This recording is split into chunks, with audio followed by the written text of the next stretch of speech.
The following content may be disturbing. Viewers' discretion is strongly advised. Investigators found a body in rural Iowa, and it is believed to be missing University of Iowa student Molly Tibbetts. Investigators are working right now on confirming the identity. New information will be released a little bit later on this afternoon. Tibbetts' family is not commenting this morning. The 20-year-old vanished more than a month ago after she had gone for a jog. We'll get much more on this coming up live on the news this afternoon at 4. A 20-year-old girl goes for a jog on a quiet road in a town of 1,700 people. Everybody there knows her name. Everybody there knows her face. She never comes home. For 35 days, a small town in the middle of nowhere, Iowa, becomes the center of a nationwide search. Search dogs, drones, hundreds of volunteers, a reward that climbs past $300,000. And then, a security camera on a stranger's porch catches something nobody expected.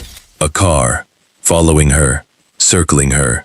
And the man behind the wheel had been driving past her for weeks before anyone even knew his name. He wasn't a drifter. He wasn't a stranger passing through. He'd been living in that town for years, working alongside people who trusted him, waving at neighbors who had no idea what he really was. This is the story of Molly Tibbetts. Welcome to True Crime Minds Studio. Tonight we explore a horror so sinister, it's etched in your memory forever.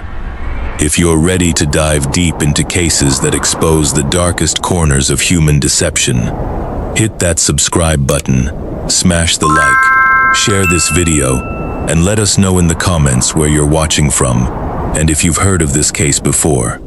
Now let's get into it. Brooklyn, Iowa isn't the kind of place you'd expect to find on a true crime map. It's a town so small you could walk from one end to the other in 15 minutes. Cornfields stretch out in every direction. Farmhouses sit half a mile apart. And everybody, and I mean everybody, knows everybody. It's the kind of town where you leave your front door unlocked, where kids ride bikes until the streetlights come on, and where a jog down a country road at dusk is about as ordinary and safe as anything could be. Population signs like that, the ones that say 1,700 and haven't been updated in years, aren't just decoration in a town like Brooklyn. They mean something. They mean the woman working the counter at the gas station probably went to school with your mother. They mean the same families have lived on the same land for 3, 4, 5 generations, watching the same cornfields come up green every June and turn gold every September. That's exactly why what happened here in the summer of 2018 hit so hard. Because it wasn't supposed to happen there. It wasn't supposed to happen to her. Molly Cecilia Tibbetts was born on May 8, 1998, in San Francisco, California. She spent her earliest years there before her parents divorced and her mother moved her and her siblings to Brooklyn, Iowa, the small town her mother's family called home. That move, from a major American city to a town most people couldn't find on a map, shaped a lot of who Molly became. She grew up close to her mother, close to her siblings, and close to a wide, sprawling extended family who treated her like the center of every room she walked into. Molly grew up the kind of kid who threw herself into everything. She ran cross-country. She was warm, funny, fiercely loyal to her friends, and endlessly curious about people. The exact kind of curiosity that eventually pointed her toward psychology as a field of study. By the time she was 20, she was enrolled at the University of Iowa, working a summer job at a daycare, saving up, building a life that had every reason to keep going exactly the way it was going. People who grew up around her described someone who genuinely wanted to work with kids, someone who lit up around little ones at the daycare in a way that felt completely unforced. She wasn't performing kindness for an audience. It was just how she moved through the world. Friends remember her sense of humor most of all. Quick, a little dry, the kind of humor that made even ordinary conversations with her feel like something worth remembering later.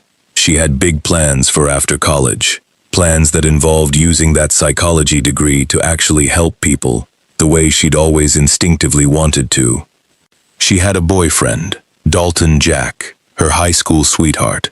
The kind of relationship that had already survived years of the normal ups and downs teenagers go through, and had come out the other side steady. She had a big, extended family who adored her. She had, by every account from the people who knew her, an old soul wrapped inside a bright, playful young woman who wanted to help people for a living.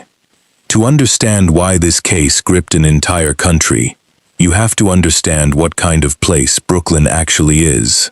It's the sort of town where the biggest local event of the year might be the county fair, where the high school football team is the closest thing to a shared religion, and where a girl who grew up running its gravel roads becomes, in a very real sense, everybody's daughter.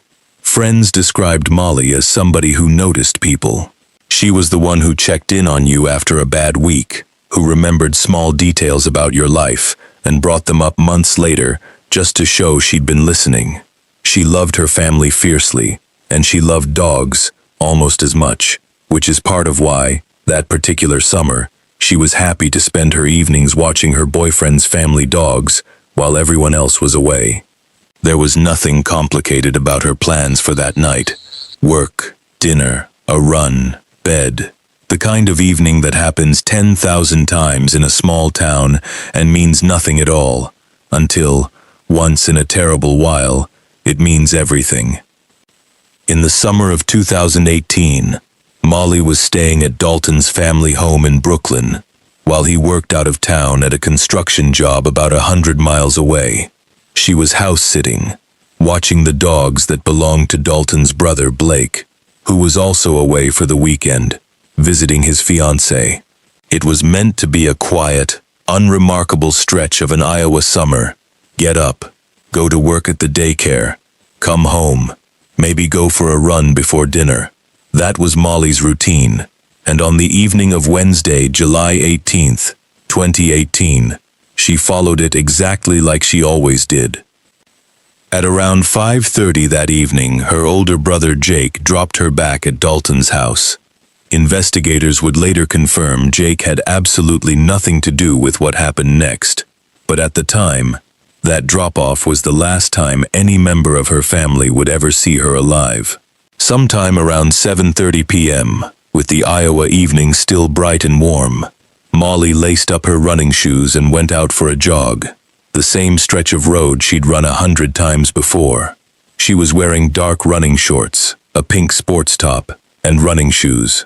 Nothing about that evening should have been dangerous. There was no storm coming, no strange car parked outside, nothing that would have made her think twice. And for a while, nobody even realized anything was wrong. Dalton, still away at his job, said he received Snapchat messages from Molly around 10 o'clock that night. After that, silence. Somewhere out on that road, sometime between 7:30 and 10 p.m., something happened that would never be fully reconstructed.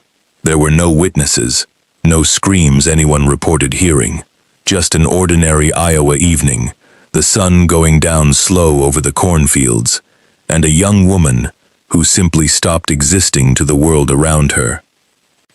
The next morning, Thursday, July 19th, Molly didn't show up for her shift at the daycare. She hadn't called in sick, which wasn't like her at all. A co-worker phoned Dalton to ask where she was, and that's when the unease really started to creep in. Dalton began calling around, family, friends, anyone who might have seen her. Nobody had, not since the night before. By that evening, Molly's family had done what no parent, no sibling ever wants to do. They called the police and reported her missing. That first night of not knowing is, by every account from families who've lived through something similar, the longest night imaginable. You replay every text, you call the phone over and over, even after it stops ringing and just goes straight to voicemail. You tell yourself there's a simple explanation. She stayed at a friend's. Her phone died. She'll walk through the door any minute, laughing about how worried everyone got over nothing. For Molly's family, that explanation never came. Word moves fast in a town of 1,700 people, and by the weekend, half of Brooklyn already knew something was wrong. Molly's disappearance reached well beyond Iowa's borders almost immediately. Public figures with ties to the state, an NBA player, an NFL rookie, a well-known actor, started tweeting about her case within days, amplifying it to audiences who had never heard of Brooklyn, Iowa, and never would have otherwise. Here's what almost nobody talks about when they tell this story. In the very first days of the search, investigators had already quietly identified something that would end up being the single most important piece of evidence in the entire case. They just didn't know it yet. And for over a month, that evidence would sit inside a stranger's home security system, completely unnoticed, while an entire nation searched in every direction except the right one.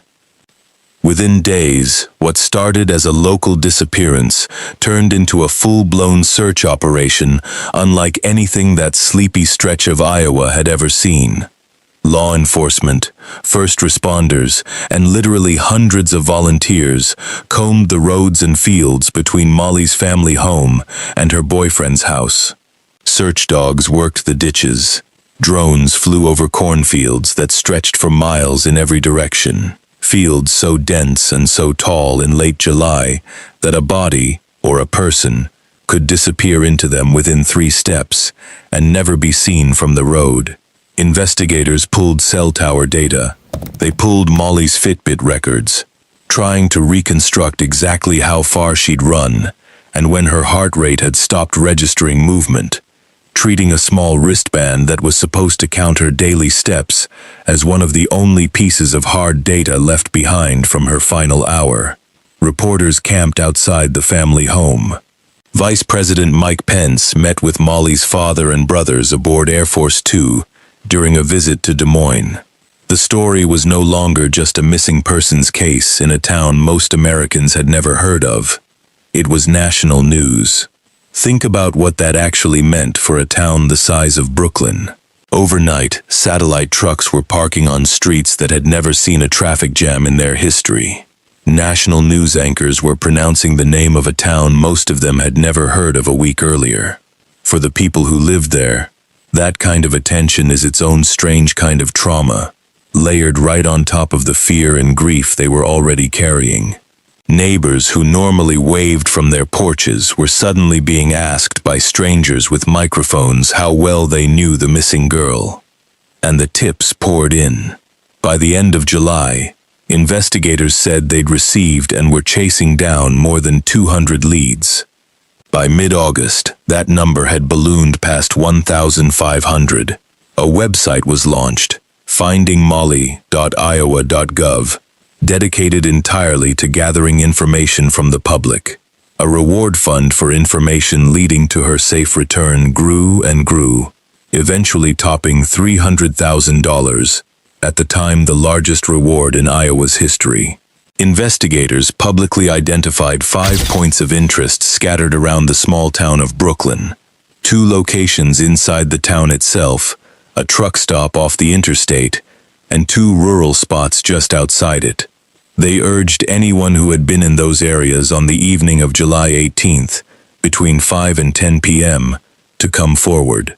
At one point, investigators even had to publicly rule out a woman spotted in northwest Missouri, who some had speculated could be Molly, a small detail that shows just how far this story had rippled out from one small Iowa town in a matter of weeks. Volunteers came from towns Molly had never even visited.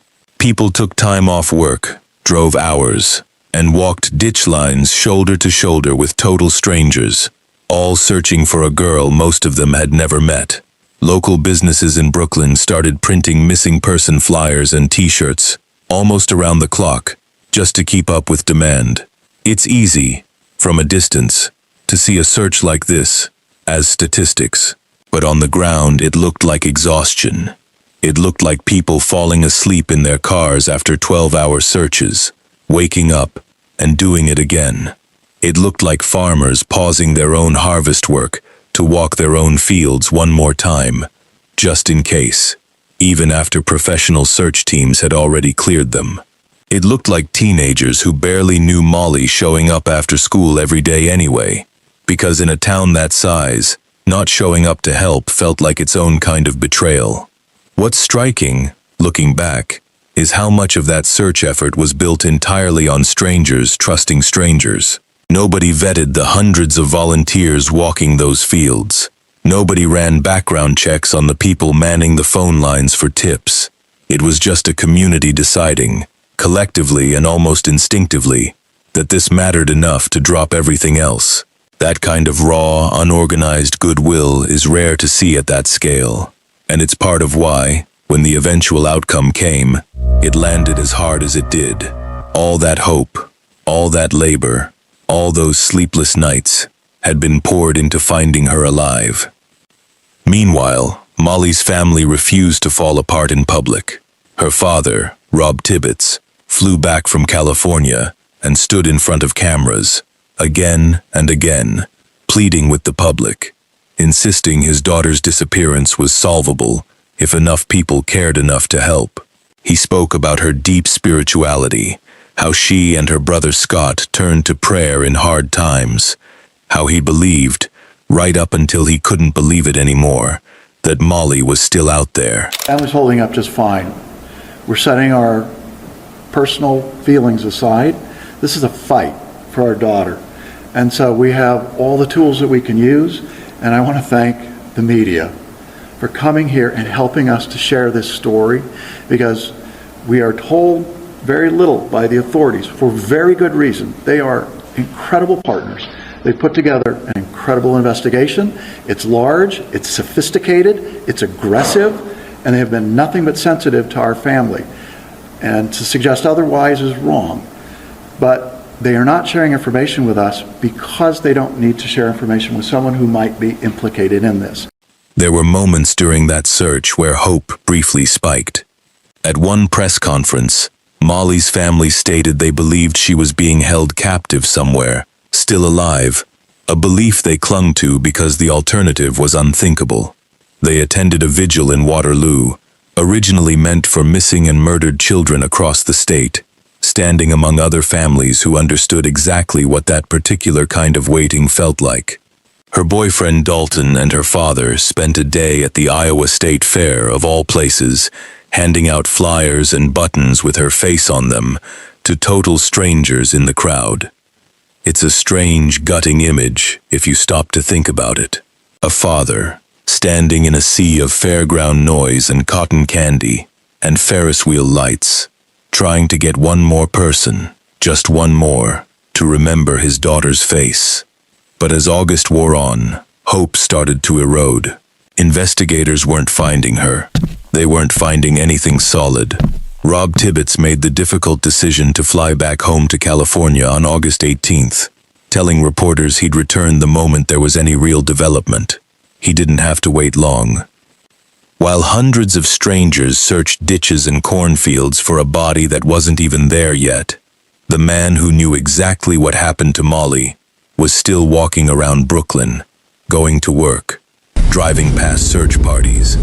And the truth is, by the time Molly ever crossed his path, something had already been wrong inside him for years. To understand how this happened, you have to understand who Christian Bahena Rivera actually was before that summer. He wasn't a stranger who blew into town overnight. He'd been in Brooklyn for years, working at Yarraby Farms, a local dairy operation, under a name that wasn't his own. He'd come to the United States illegally from Mexico as a teenager and had spent years quietly building a life on that false identity, the kind of life that let him hold down steady work, blend into a small community, and go largely unquestioned by the people around him. To his co-workers, he was just another farmhand. To his neighbors, if he had any real relationships with them at all, he was barely a presence, quiet, unremarkable, the kind of person nobody thinks twice about until it's far too late. That's often the most unsettling part of cases like this one.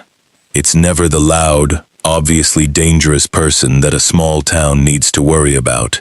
It's the quiet one, the co-worker, the neighbor who waves but never really talks, the one who drives the same roads you drive, at the same times you drive them, for so long that it stops registering as strange at all. Small towns run on a kind of low-level, unspoken trust. The assumption that if someone's been around long enough, worked hard enough, kept their head down long enough, they must be fine. It's the same assumption that lets communities function without locked doors and security cameras on every corner. And it's exactly the assumption that let a man drive the same stretch of road, past the same jogger, for what investigators believe was weeks, without a single person thinking to mention it to anyone. There's something particularly chilling about the idea of routine here too. A dairy farm doesn't run on a 9 to 5. It runs early mornings, long stretches of repetitive physical labor, the same roads back and forth to the same fields day after day. Somewhere in the middle of that unremarkable, grinding routine, Rivera had apparently folded in a different kind of routine entirely, one that involved circling a young woman's regular jogging route long enough to know exactly when she'd be out there, and exactly how isolated that stretch of road really was once the sun started going down. And that's exactly what he'd been doing, for weeks, maybe longer.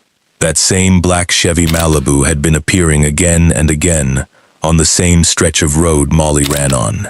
Not once, not twice. Investigators would later find it circling her, over and over, on footage nobody had thought to check, until it was almost too late. The break in the case came from a Brooklyn resident named Logan Collins, who had 4 security cameras mounted around his property. When investigators went back through footage from those cameras, they found that black Chevy Malibu, following Molly as she jogged. It was, in the words of one investigator, the footage that finally broke the case open. From there, it moved fast. Investigators traced the vehicle to Rivera, brought him in for questioning, and after initially denying knowing Molly at all, he confessed. Then he did something that would matter enormously later. He led police directly to her body, hidden in a cornfield in rural Poweshiek County, near the small town of Guernsey, roughly a 15-minute drive from Brooklyn, the entire time she'd been missing. On August 21, 2018, more than a month after she vanished, Molly Tibbetts was found.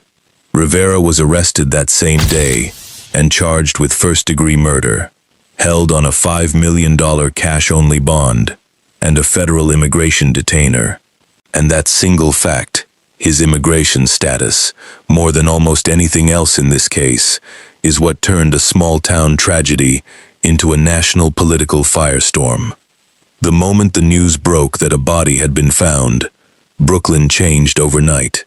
For 35 days, this had been a town clinging to hope, printing flyers, organizing search parties, refusing to let go of the possibility that Molly was still out there somewhere, scared but alive. That hope had kept people moving, kept them showing up every single day to search fields they'd already searched a dozen times before. When the announcement came, it didn't just end a search, it ended an entire community's shared, exhausting act of collective faith.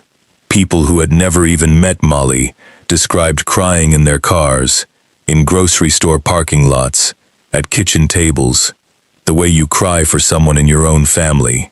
In a town that size, that's essentially what she had become. Investigators later confirmed that the medical examiner's office needed time to formally identify the remains, and for those agonizing hours, before that confirmation came through, the entire town existed in a strange, suspended kind of grief, mourning something that hadn't technically been confirmed yet, but that everyone already understood in their gut to be true. Local shops that had spent 5 weeks selling missing person t-shirts quietly stopped restocking them. Volunteers who had organized carpools to search sites started calling each other instead to ask what they were supposed to do now that there was nothing left to search for. Grief, it turns out, needs somewhere to go.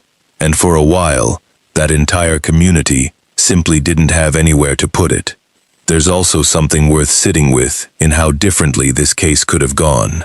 If Logan Collins hadn't had 4 working cameras mounted on his property, If he hadn't kept the footage long enough for investigators to go back through it, if any one of a dozen small, mundane technical details had been different, this case might still be unsolved today, and Rivera might still be living quietly in Brooklyn, working the same job, driving the same roads. A missing persons case doesn't automatically come with an ending. Plenty never do. Molly's case very nearly didn't. What followed the arrest wasn't a quick resolution. It was nearly 3 more years of waiting through legal delays, waiting through a change of venue as attorneys argued the case couldn't be fairly tried in the county where it happened, and then waiting through something nobody could have predicted back in 2018, a global pandemic that shut down courtrooms across the entire country for months at a stretch. For Molly's family, that meant living through birthdays, holidays, and anniversaries of her disappearance, year after year, without ever getting the chance to actually sit in a room and hear the case laid out. Grief doesn't pause for a court calendar. It just keeps going, quietly, in the background of ordinary life, while the legal system moves at its own unhurried pace. It's worth pausing on that stretch of time, because it's the part of this story that almost never makes it into the headlines. 3 years is a long time to carry something this heavy without any resolution at all. 3 years of Dalton, Molly's boyfriend, living in the same small community where all of this happened. 3 years of her mother, Laura, going to work, coming home, existing in a house that had one fewer person in it than it used to. 3 years of her father speaking out, publicly, against people who wanted to keep using his daughter's death for their own arguments, all while privately still grieving her in whatever quiet, unglamorous way grief actually works. None of that makes for dramatic television. But it's real, and it's arguably a bigger part of what this family actually lived through than anything that happened inside a courtroom. Within hours of his arrest, this stopped being a murder case in the eyes of much of the country. It became a symbol, a talking point. The President of the United States referenced it. The Governor of Iowa referenced it. And the one person who never asked for any of that, Molly's own father, stood up in front of cameras and said something that shocked the very people who thought they were speaking on his daughter's behalf. Almost immediately, Rivera's immigration status became the story. President Donald Trump and a number of Republican politicians, including Iowa's Governor Kim Reynolds, pointed to Molly's murder as proof of the dangers posed by illegal immigration and the need for stricter enforcement at the border. The White House released a video suggesting her case highlighted the need for immigration reform. It spread across cable news, across social media, across dinner tables, in states that had never heard of Brooklyn, Iowa, before that August. Within a single news cycle, a grieving family's worst day was being replayed on split screens next to graphics about border crossing numbers. And then Molly's father did something almost nobody expected. Rob Tibbets pushed back, publicly and repeatedly.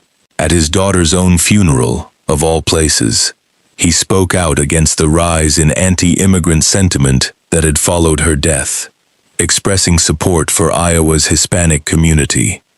A community, he pointed out, had shown up for his family just as much as anyone else had during the search, walking the same ditches, handing out the same flyers, praying the same prayers.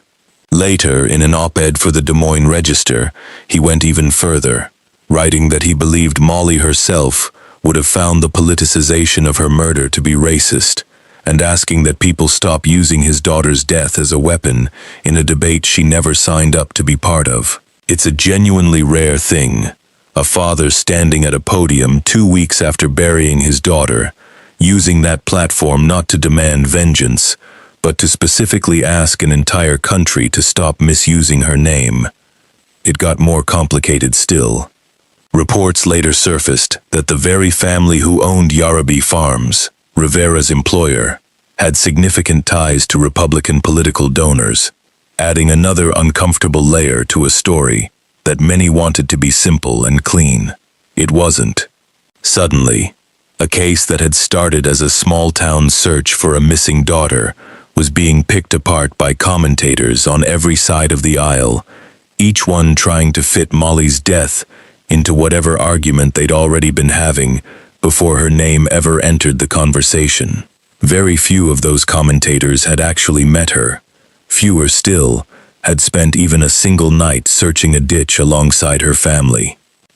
Around the same time, in a detail that almost feels too poetic to be real, it was reported that Molly's own mother, Laura Calderwood, took in the teenage son of a Mexican immigrant couple who had been Rivera's former co-workers, after Molly's brother Scott encouraged her to give the boy a place to stay when his parents relocated out of state. A grieving mother, opening her home to the child of immigrants, in the exact months her daughter's murder was being used by others to demonize an entire community. That's not spin. That's just what actually happened. And it says more about who this family actually was than any political headline from that summer ever could. There's a reason cases like this one stay with people long after the headlines fade, and it's rarely about the crime itself. It's about how ordinary everything looks right up until it isn't. Molly didn't do anything unusual that evening. She didn't take an unfamiliar route, didn't go somewhere she'd never been, didn't ignore some obvious warning sign along the way. She did the exact same thing thousands of people do every single evening in towns just like hers, all across the country, without a second thought. That's precisely what makes a case like this so unsettling to sit with. It doesn't offer a clean lesson about what to avoid, because there was nothing to avoid. There was just a quiet road, a summer evening, and a man who had already decided, days or weeks before, that he was going to make sure their paths crossed. That single fact is probably why this case resonated so deeply with people who had never set foot in Iowa. It wasn't really about Brooklyn. It was about the quiet, uncomfortable realization that safety, the kind most of us take completely for granted in our own routines, our own neighborhoods, our own evening runs, isn't something you can always see coming or plan your way around. But underneath all of the noise, underneath the cable news chyrons and the political statements, there was a much quieter story still unfolding. One that had nothing to do with politics at all, and everything to do with who Molly actually was to the people who loved her. Beyond the headlines, this case never really stopped being about something bigger than one man and one crime. It became, almost immediately, part of a much louder national conversation, one about women running alone, about small towns and who gets to feel safe in them, and about immigration policy in a country that was already deeply divided over the subject. For a lot of young women, especially those living in small towns not unlike Brooklyn, this case became something personal, a reminder that even a route you've run 100 times, in a place you've lived your whole life, isn't automatically safe. In the weeks after Molly's body was found, gyms and running clubs across the Midwest reported a noticeable uptick in women asking about running partners, pepper spray, and daylight-only routes. That's the quiet, unmeasurable ripple effect a case like this leaves behind, long after the news trucks pack up and drive away. Her friends started an online movement they called the Molly Movement, encouraging people to simply be kind to one another in her honor, a small, deliberately unpolitical response to a case that had been dragged into every corner of a national argument she never asked to be part of. It wasn't a hashtag campaign built by a PR team or a nonprofit. It was just a handful of young people, barely out of their teens themselves, deciding that the best way to honor their friend was to try to be a little more like her, a little more attentive to the people around them, a little less quick to write someone off. At her funeral, her family didn't ask mourners to dwell on the horror of how she died. Instead, they asked people to celebrate something wonderful, the same way Molly herself would have. Her father specifically highlighted the wedding of two people close to their family, Blake and Allie Jack, who had gotten married just the day before the funeral. Molly, it turned out, would have stood beside them as maid of honor. Instead, her family stood at her funeral, choosing, even in the middle of unbearable grief, to point toward life instead of away from it. It's hard to imagine the kind of strength it takes, standing in front of a room full of people who came to mourn your daughter, and asking them instead to think about a wedding, about love, about the ordinary good things Molly would have wanted them to notice. That's the thing about this case that I keep coming back to. Everyone else tried to make Molly Tibbetts into a symbol, a statistic in an immigration debate, a cautionary tale about women running alone, a political talking point shouted across a cable news split screen. But the people who actually knew her, her father, her mother, her boyfriend, her friends, refused to let that be the last word. They kept insisting over and over that she was a person first, curious, warm, spiritual, funny, 20 years old, with a psychology degree ahead of her and a whole life she never got to live. Her father's decision to speak out the way he did, at her own funeral, in front of cameras, in an op-ed printed in one of Iowa's largest newspapers, is honestly one of the more remarkable things about this entire case. It would have been easy, understandable even, for a grieving father to simply let the political noise wash over him and say nothing. Instead, Rob Tibbetts used the small amount of public attention he had, attention he never wanted in the first place, to push back against people using his daughter's death for a cause she had no say in. Whatever you think about the politics surrounding this case, that took a particular kind of clarity, the kind that's very hard to hold on to when you're in the middle of the worst grief of your life. And then there's the quieter legacy, the one that never trended on social media the way the political fights did. Molly's friends built something out of the wreckage of losing her, a small informal movement built around one simple idea: be kind to each other. No slogans about immigration, no debate about border policy, just a group of young people who had lost their friend, trying to turn that loss into something that looked at least a little bit like her. It's a small thing in the grand scheme of a case this size, but it might be the truest tribute in the entire story, because it's the one thing built entirely by the people who actually knew who Molly was, rather than by anyone trying to use her name for something else. And somewhere in Brooklyn, Iowa, that same quiet road is still there. The cornfields still rise up tall and green every July, the way they have for generations. And every summer, they're a reminder of exactly what they hid for 35 agonizing days in 2018. People still jog those roads. Life in a small town has a stubborn way of continuing, of insisting on itself, even after something like this happens in the middle of it. Neighbors still wave to each other on porches. Kids still ride bikes until the streetlights come on. And every so often, somebody driving through on the interstate glances at a road sign that says Brooklyn, population 1,700, and has no idea at all what that quiet little town actually lived through. There's a version of this story that ends the way most true crime coverage tends to end, with the arrest, a satisfying click of handcuffs, justice delivered neatly on schedule. That's not really what happened here. What actually happened is that a family had to keep living, keep working, keep showing up to birthdays and holidays and ordinary Tuesdays, with an empty chair at the table, for 3 long years before a courtroom ever gave them anything close to an answer. The waiting itself, long after the search dogs went home and the news trucks packed up, might be the part of this case that gets talked about the least, and it might be the part that actually mattered the most to the people who loved her.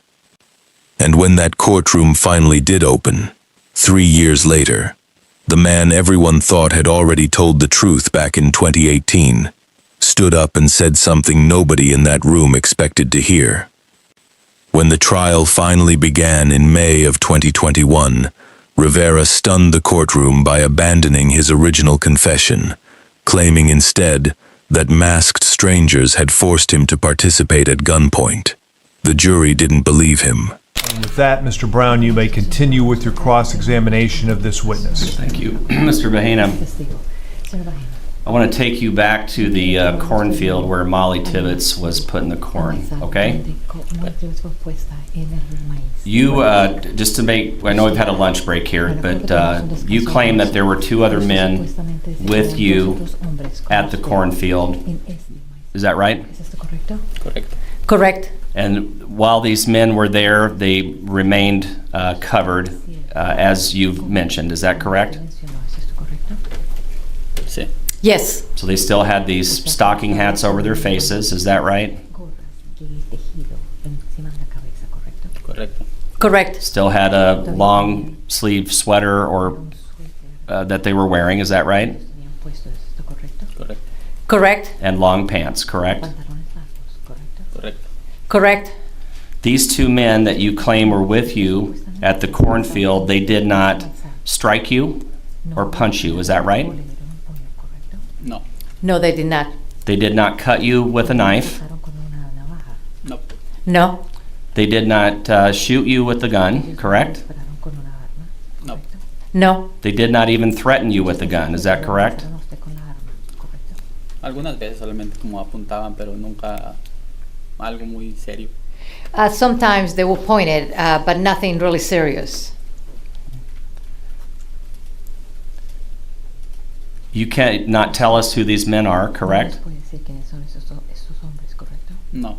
No. After 10 days of testimony built around surveillance footage, DNA evidence, and his own earlier admissions, they deliberated for roughly 7 hours before convicting him of first-degree murder on May 28, 2021. That August, a judge sentenced him to the only outcome Iowa law allows for that conviction: life in prison, with no possibility of parole.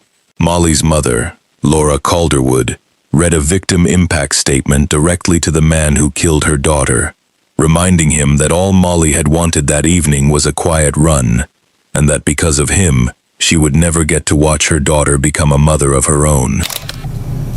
Because of your act, your then employer, Craig Lane, lost all his employees because those workers were afraid of what would happen to them.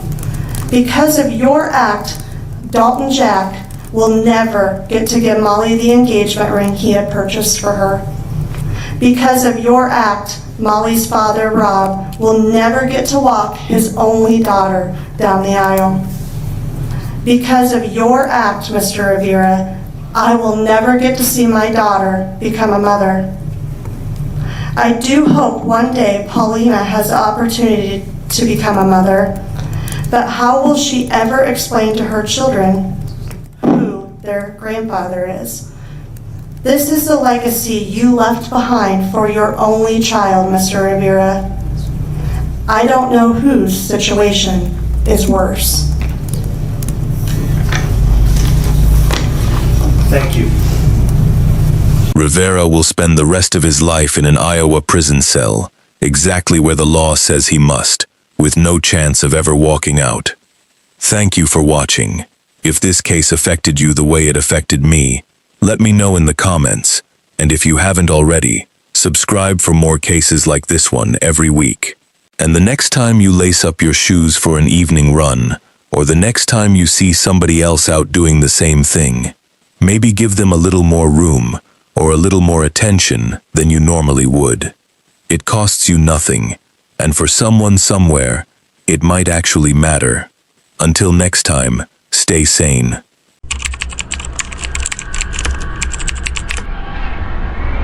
The following content may be disturbing. Viewers' discretion is strongly advised.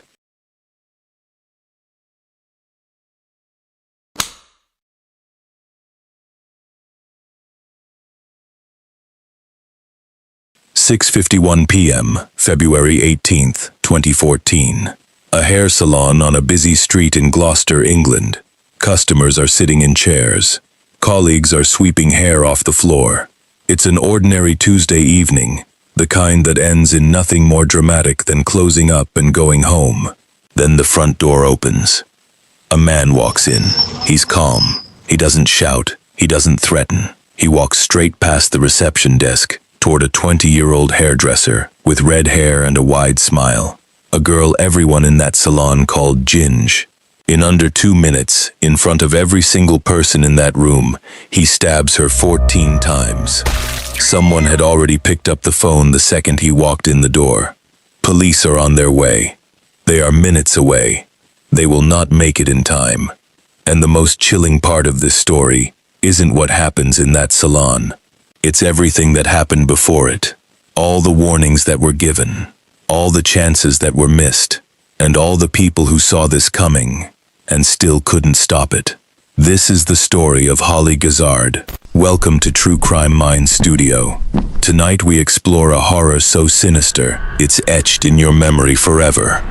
If you're ready to dive deep into cases that expose the darkest corners of human deception, hit that subscribe button, smash the like, share this video, and let us know in the comments where you're watching from, and if you've heard of this case before. Now let's get into it.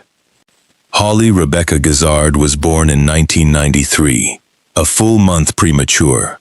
So small her father had to dress her in doll's clothes because nothing else fit. She grew into someone who was almost the opposite of fragile. Friends and family describe her as energetic, vivacious, and impossible not to like. She had bright red hair, and from a young age everyone just called her Ginge. It stuck for the rest of her life. She grew up in Gloucester with her parents, Nick and Amanda, and her older sister, Chloe. It was, by every account, an ordinary and loving household. Nick worked in financial services. Amanda kept the family close. Holly and Chloe were tight, the kind of sisters who told each other everything, the kind who would call each other over nothing just to talk. Nick has since described that period of his life as fairly unremarkable in the best possible sense. A stable marriage, 2 daughters growing up together, a house that felt full and settled. Nothing about those years hinted at the tragedy that would eventually upend everything he thought his family's future looked like. From childhood, Holly was drawn to fashion, beauty, and hair. It wasn't a passing interest. It became her identity. She trained hard, and by her late teens, she was already talented enough that people noticed. In November 2012, she enrolled at a hairdressing academy in London, preparing for something bigger than a local salon chair. She wanted to work on cruise ships, travel the world, and do the job she loved, while seeing places most people her age could only dream about. While she waited for her placement to come through, she worked behind a bar to pay the bills. Her outgoing, bubbly personality made her a natural there too. People simply gravitated toward her. Then, in the spring of 2013, it happened. She joined the crew of a Carnival cruise ship sailing the Bahamas. A colleague she met on board later described meeting Holly for the first time, saying she arrived full of excitement, the kind of person who made new environments feel less intimidating just by being in them. She came home from that experience with more than just good memories.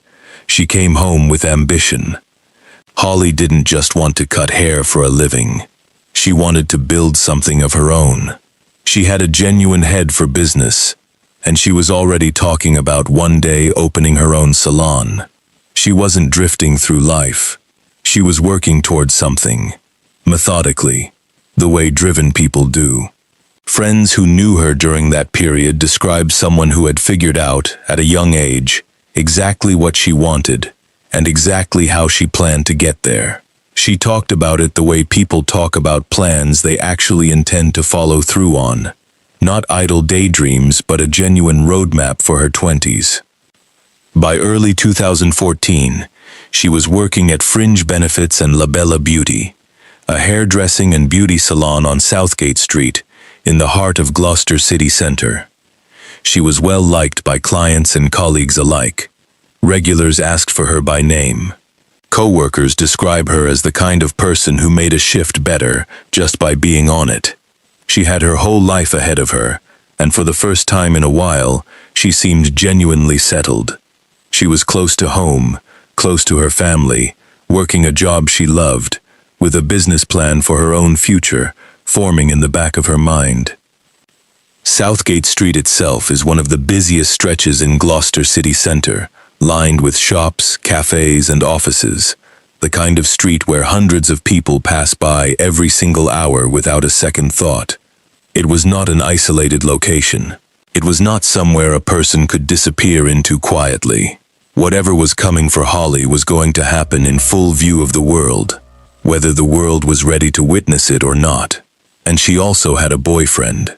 His name was Asher Maslin. And underneath the surface, he was already a warning sign that almost everyone around him had somehow missed, or excused, or simply hadn't connected together. This is where the story turns. Because to understand what happened to Holly, you have to understand exactly who Asher Maslin was before she ever met him. Asher Maslin was 22 years old in February 2014, a security guard from Cheltenham, a town just a short drive from Gloucester. To people meeting him casually, he could seem unremarkable. He held down a job. He looked like an ordinary young man walking around an ordinary town. He didn't look like the public image of a killer. But that surface calm hid a repeated, escalating pattern of violence that stretched back years, one that would only come fully into focus after it was too late. What eventually came out was staggering. Maslin had been arrested 21 times for assaulting, threatening, or harassing women. 21 times. Among those women was his own mother, who had contacted police on 3 separate occasions because he had either threatened her or damaged her property. Each time, she made it clear she didn't want him prosecuted. One former partner contacted police about his behavior 12 separate times. He'd also been arrested for violence against men, including an incident where he assaulted 3 men at a pub, and for drink driving, possession of an offensive weapon, and theft of a car. This wasn't a man with a single lapse in judgment in his past. This was a documented, repeated pattern spread across multiple relationships and multiple victims, sitting in different files with different officers, none of whom had the full picture at once. Individually, each incident could look survivable, manageable, a domestic dispute here, a bar fight there. But if you had laid every single one of those reports side by side, on one desk, in one file, it would have painted the picture of an extremely dangerous man escalating over time. Nobody laid them side by side, not until after Holly was dead. 21 arrests. Not 21 convictions, 21 arrests, spread across years, across multiple relationships, involving multiple different women, and it still wasn't enough, at the time, to keep him away from Holly. Sit with that number for a second, because this entire story hinges on it. It's also worth naming plainly what this pattern reveals about Maslin himself. This was not a man whose violence was confined to one relationship, one bad breakup, one moment he lost control and never repeated. This was a documented pattern stretching across years and across relationships, involving his own mother, multiple partners, and strangers in a pub. Men who abuse one partner and never touch another exist, but Maslin's record shows something closer to a consistent operating pattern. A way of relating to the people closest to him through control, intimidation, and violence, regardless of who those people were.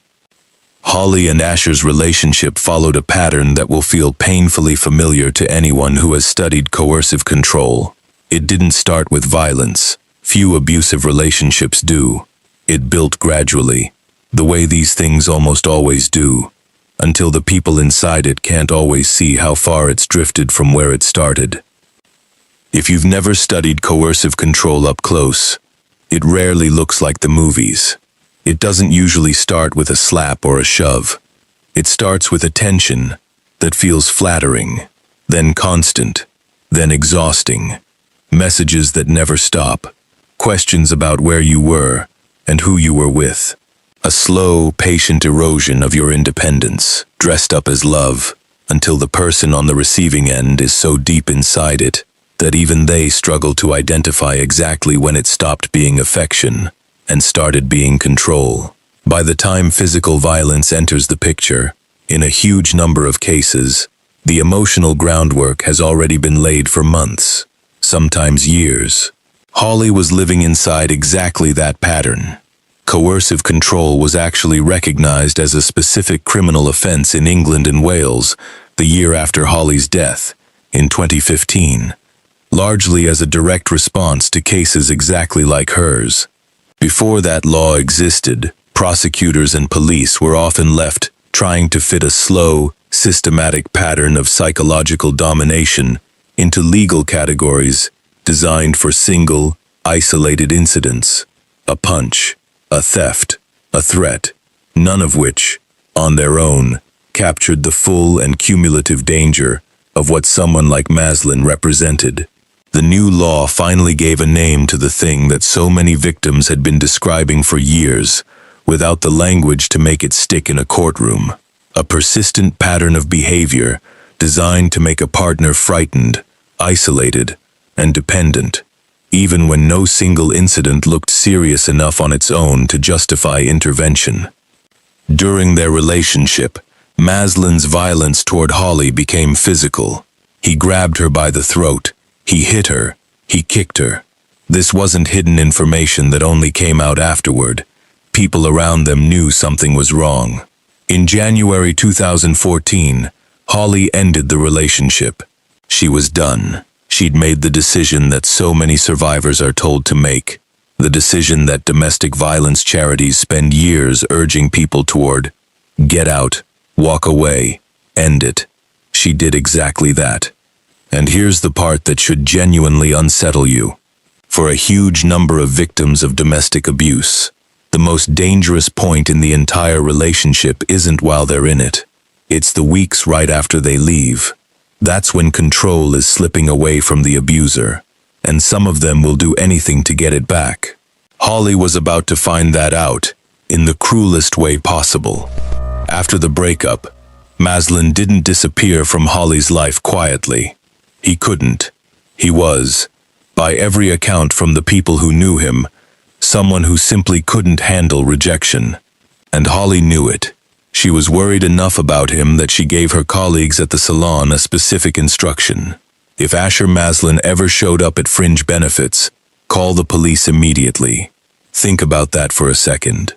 A 20-year-old woman at her place of work had to set up a direct protocol with her co-workers in case her ex-boyfriend appeared. That's not paranoia. That's someone who understood, on some level, that she was in danger, and who was doing everything within her power to protect herself. She wasn't naive about what she'd left behind.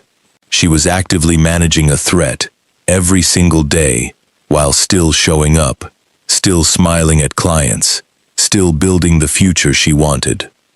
3 days before her death, on February 15th, 2014, Holly called the police. Maslin had stolen her bank card and taken money from her account. She reported it. Officers responded. On paper, it was a theft, a property crime, something you file, investigate, and move on from. But it wasn't just a theft. It was one more data point in an ongoing campaign of control from a man with a documented history of exactly this kind of behavior toward women. In hindsight, a stolen bank card from an ex-partner who has already shown a pattern of throat-grabbing, hitting, and kicking isn't really a property crime at all. It's a probe. It's a way of testing whether he could still reach her, still touch her life, still remind her that ending things with him hadn't actually ended anything from his side. Financial abuse and financial intrusion are recognized today, far more than they were in 2014, as classic tools of ongoing coercive control, a way for an abuser to maintain a foothold in a victim's life long after the relationship has technically ended. 3 days. That's all the time that passed between Holly standing in a police station reporting a stolen bank card and Holly lying in a hospital, her family being told the words no parent should ever have to hear. Think about what those 3 days must have actually looked like from the inside. Holly was still going to work every day. She was still doing hair, still laughing with clients, still living her life, all while carrying the knowledge that a man with a documented history of violence toward women, a man she'd just reported to police, was still out there somewhere in the same city, still had her number, still knew exactly where she worked and when her shifts ended. That's the reality so many survivors live inside. Not one single terrifying moment, but a slow, grinding, everyday vigilance that most people never have to think about. Checking a phone before opening a door, glancing at a street before crossing it, keeping a coworker's number memorized just in case. Here's the part that should genuinely unsettle you even more. Holly did everything that victims of abuse are told to do. She left the relationship. She told her coworkers to be on alert. She reported the theft to the police the moment it happened. She did not stay silent, and she did not hide what was happening from the people around her. And it still wasn't enough, not because she failed to protect herself, but because nobody, in the days that followed, connected the dots fast enough. That's a distinction worth sitting with, because so much of the public conversation around domestic violence still quietly places the burden of prevention on the victim. Holly's case is one of the clearest examples of why that framing is wrong. On the morning of February 18, 2014, nobody at that salon knew any of this was building toward its final hour. It was just another shift. Clients had appointments booked. Holly was at work, doing the job she loved, the job she was building a future around. What she didn't know was that a few streets away, Asher Maslin was making a purchase that would end her life. Records would later show exactly what Maslin did in the hours before he walked into that salon. He went to a Wilkinson store and bought a craft knife. It cost him £3. £3 for the weapon that would end a young woman's life in front of a room full of witnesses. There was no dramatic confrontation earlier that day. No screaming match caught on camera. By every account, Maslin walked into that store, made his purchase like anyone buying a household item, and walked out with a plan already forming in his head. Later that evening, at 6:51 p.m., he walked into Fringe Benefits and La Bella Beauty. The salon was open. Customers were in chairs. Colleagues were working around the room. Holly was at the reception desk. She had told her coworkers exactly what to do if this moment ever came. And when Maslin walked through that door, someone did exactly that. They called the police immediately. Officers were dispatched. They were on their way. Somewhere in Gloucester, police cars were already moving toward Southgate Street, toward that salon, toward Holly. They were minutes away, and minutes weren't enough, because Maslin didn't wait. He didn't loiter by the door or make small talk. He cornered Holly at the reception desk, in full view of the customers and staff around her, and he began stabbing her. What happened next took less than 2 minutes, 14 times. That's how many times Asher Maslin stabbed Holly Gazard, in front of the customers getting their hair done, in front of the colleagues who worked beside her every day, in front of strangers who had walked in off the street for an appointment and instead witnessed the most horrific moment of their lives. People in that salon didn't just stand and watch. Witnesses and colleagues tried to intervene, tried to stop him, tried to pull him away from her. He warned them off. He was not going to be stopped by anyone in that room, and in the chaos and horror of those seconds, there was nothing anyone could physically do to change what was already happening. Try to picture what that actually looked like from the perspective of the people in those salon chairs. Some of them had come in for a routine appointment, a trim, a color, a blow-dry, the kind of ordinary errand that fills an ordinary Tuesday. Instead, they found themselves trapped in a small, enclosed space, watching a man they'd never seen before commit an act of violence against someone they may have known for years, someone who had probably cut their hair a dozen times before, chatted with them about their weekend, made them feel at ease in that chair. There was no escape route that didn't mean walking past him. There was no version of that evening that let anyone in that room simply look away and pretend it wasn't happening. Police arrived, but by the time they did, the damage was already done. Holly Gazard died at the scene at 6:51 p.m. the exact same time that would later be marked every single year at vigils held in her memory. A 2-minute silence, observed at the precise moment her life was taken. A detective who later worked the case would describe Maslin bluntly as a very volatile individual, someone who simply couldn't handle rejection. Rejection is, tragically, one of the single most common triggers cited in cases of intimate partner homicide around the world. Not anger over money, not jealousy over a new relationship, simple raw rejection, the loss of control over another human being who had made the entirely reasonable decision to leave. She was 20 years old. She had just come home from working on cruise ships. She was planning to open her own salon one day. She had a family who adored her, a sister who was her closest friend, a father who still, to this day, describes missing her laugh, her wit, her smile as things he thinks about every single day. And the man who did this to her didn't stay to face what he'd done. He turned and he ran. Maslin fled the salon immediately after the attack. He didn't go far before discarding the evidence.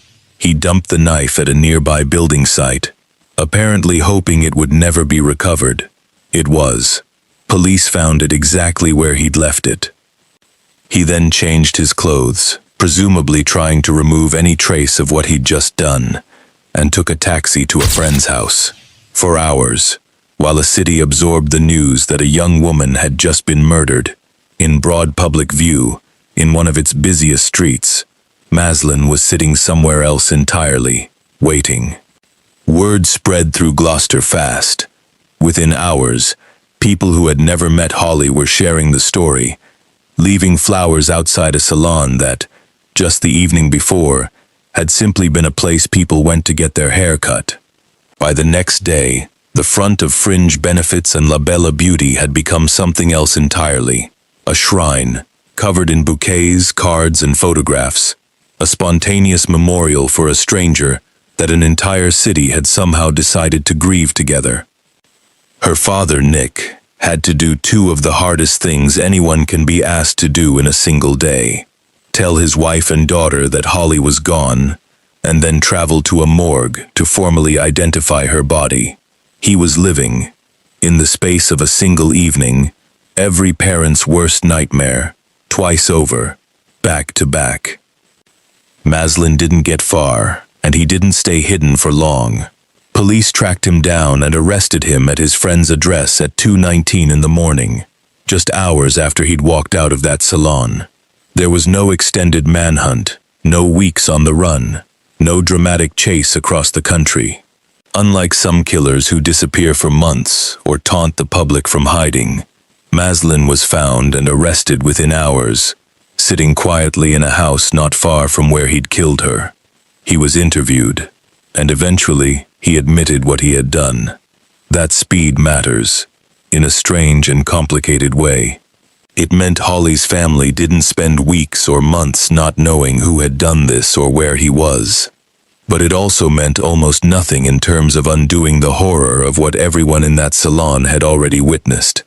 An arrest hours later doesn't rewind 14 stab wounds. It doesn't give Holly's colleagues back the ordinary Tuesday evening they thought they were having when they came into work that morning. For everyone who was in that room, in that salon, on that street, the trauma of what they saw didn't end when police put handcuffs on Asher Maslin. In many ways, it was only just beginning. In the days immediately after Holly's death, Gloucester felt the kind of collective grief that usually only follows tragedies involving public figures. Except Holly wasn't a public figure. She was a hairdresser, a daughter, a sister, a young woman most people in that city had never personally met, and yet her death seemed to reach every corner of the community almost overnight. Local news covered it obsessively, and understandably so. This wasn't a killing in some hidden private space where the public could distance themselves from it. It happened on one of the city's busiest streets, in a business that dozens of people walked past every single day, in front of witnesses who would carry what they saw for the rest of their lives. For a lot of people in Gloucester, this stopped being a story on the news and became something that happened in their city, on their street, to someone whose face they recognized from getting their own haircut. Nick Gazzard has spoken about how, in the immediate aftermath, the family felt an overwhelming, almost disorienting wave of support from complete strangers. Messages poured in by the thousands. People who had never met Holly sent condolences, flowers, and offers of help.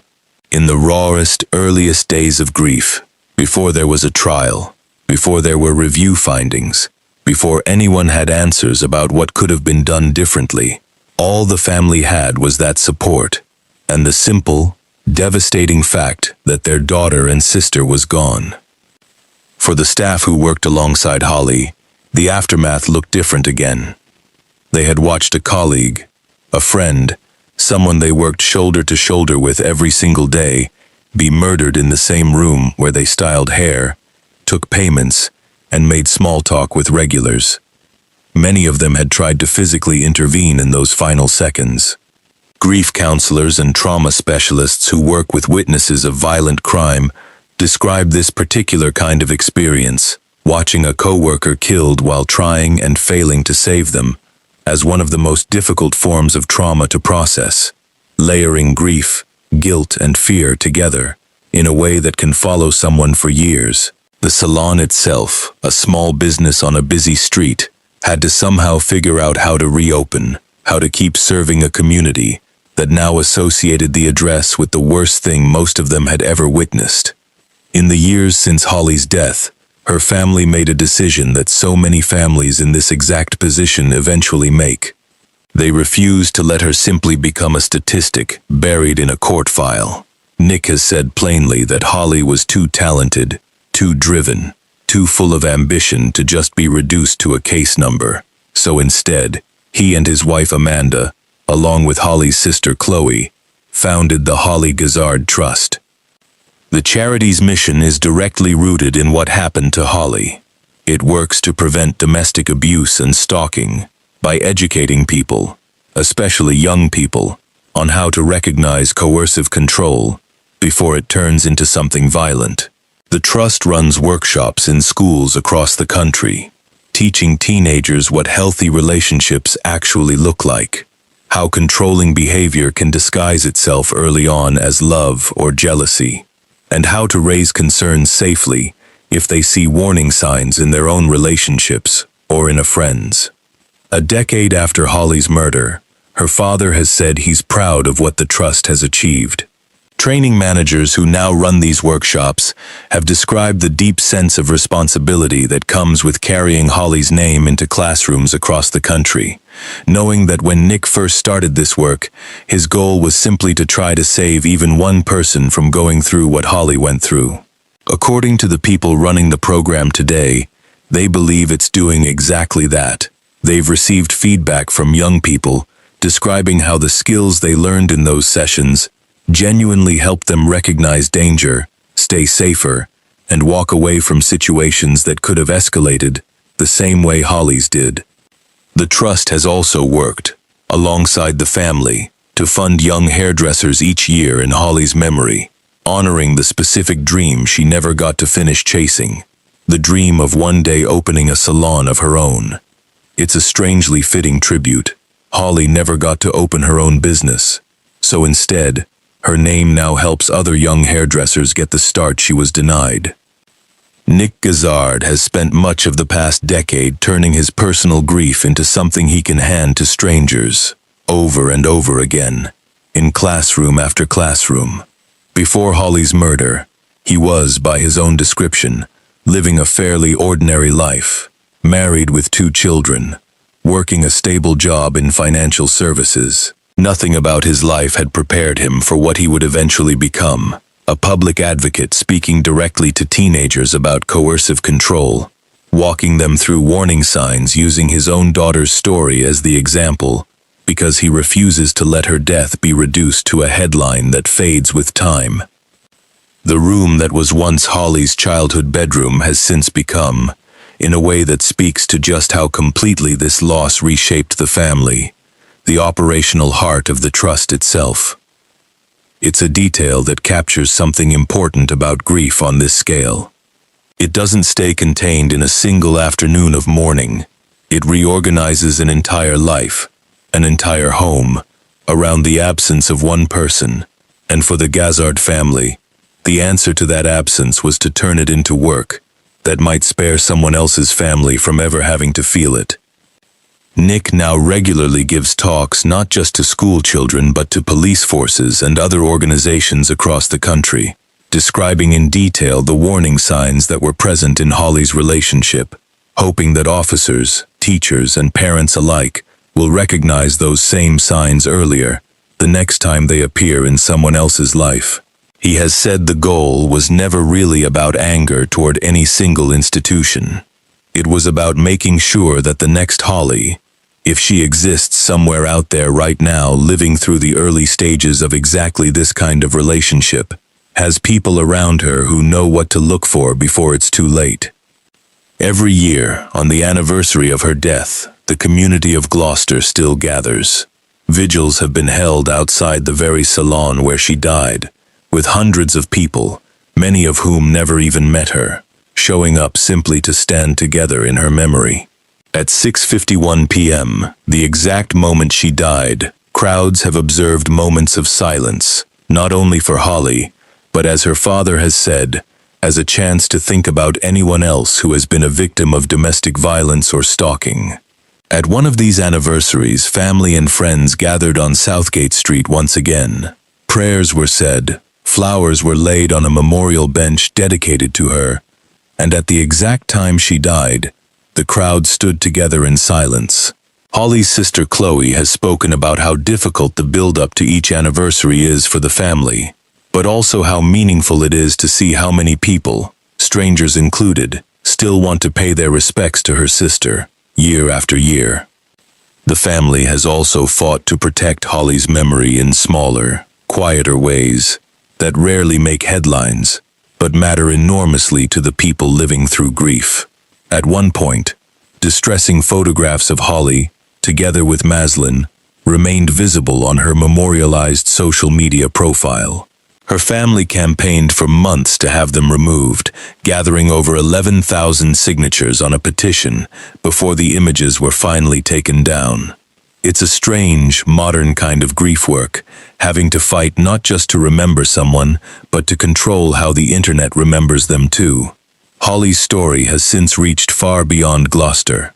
It's been featured in a Netflix true crime documentary series, helping raise awareness of the warning signs of coercive relationships to audiences who never would have heard her name otherwise.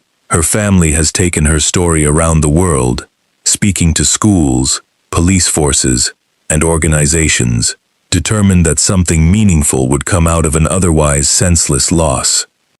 There is one detail about Holly that her family has held on to and shared publicly, a quote that was apparently one of her personal favorites, something close to how she tried to live her own short life.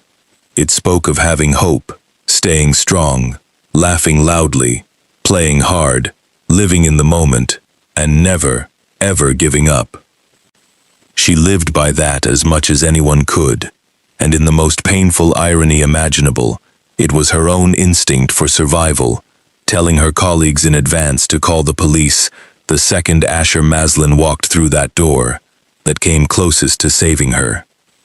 Asher Maslin appeared at Gloucester Crown Court, where he pleaded guilty to Holly's murder. In July 2014, roughly 5 months after he killed her, he was sentenced. The judge told the court the sheer number of stab wounds inflicted on a defenseless young woman proved this was a merciless killing, carried out in public, in front of customers, colleagues, and passers-by. Maslin was sentenced to life imprisonment, with a minimum term of 24 years before he could even be considered for parole. As he was led to the cells, witnesses said he nodded to his weeping family and mouthed the word sorry. His own mother addressed the court, saying her son couldn't explain what he'd done, but was deeply sorry for it. He later appealed the length of his sentence, arguing it was excessive. 3 high court judges dismissed that appeal outright. It stood, unchanged. Sit with the arithmetic of that sentence for a moment. Maslin was 22 at the time of the murder. Assuming he serves the minimum, he'll be approaching 50 when he's even considered for release. Holly will still be 20 years old forever, frozen at the exact age she was when he took the rest of her life away in under 2 minutes at a reception desk. A later independent review found that police contact with Holly in her final days had been reasonable on its own terms, but that the training and systems around domestic abuse at the time simply weren't built to connect a pattern spread across 21 prior arrests into one urgent warning before it was too late. A separate formal review concluded that, given what any single agency knew at the time, her death could not have been prevented. Her father has never fully accepted that conclusion, and he still says so, publicly, to this day. Holly Gazard didn't die because nobody saw the danger coming. She died in the gap between seeing it and stopping it, in the space between a report filed on a Saturday and an attack carried out the following Tuesday. There's something worth sitting with in that timeline. Officers were already moving toward that salon when Holly was killed. This wasn't a case where nobody responded, where a call went unanswered, or where police simply failed to show up. Help was already on its way. It just wasn't fast enough to close a 2-minute gap.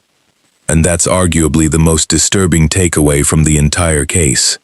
Sometimes the system does everything it's supposed to do in that exact moment, and it still isn't enough, because the danger had already been building for months, in 100 smaller decisions, long before anyone dialed for help on the night it mattered most. Asher Maslin remains in prison today, serving a minimum term of 24 years before any possibility of parole. Holly Gazard would be in her early 30s now, likely running the salon she always dreamed of owning, if things had gone differently. Instead, her name lives on through a charity built in her honor, through workshops in schools that her father still helps deliver personally, and through a community in Gloucester that has never once let February 18th pass without remembering exactly what was lost that evening. At 6:51 p.m., if this case moved you the way it moved me, let me know in the comments. And if you haven't already, hit subscribe, because there are more stories like this one that deserve to be told properly and remembered properly. Every share, every comment, every subscription keeps Holly's name in front of people who might need to hear her story at exactly the right moment in their own lives. Thank you for watching. Until next time, stay safe.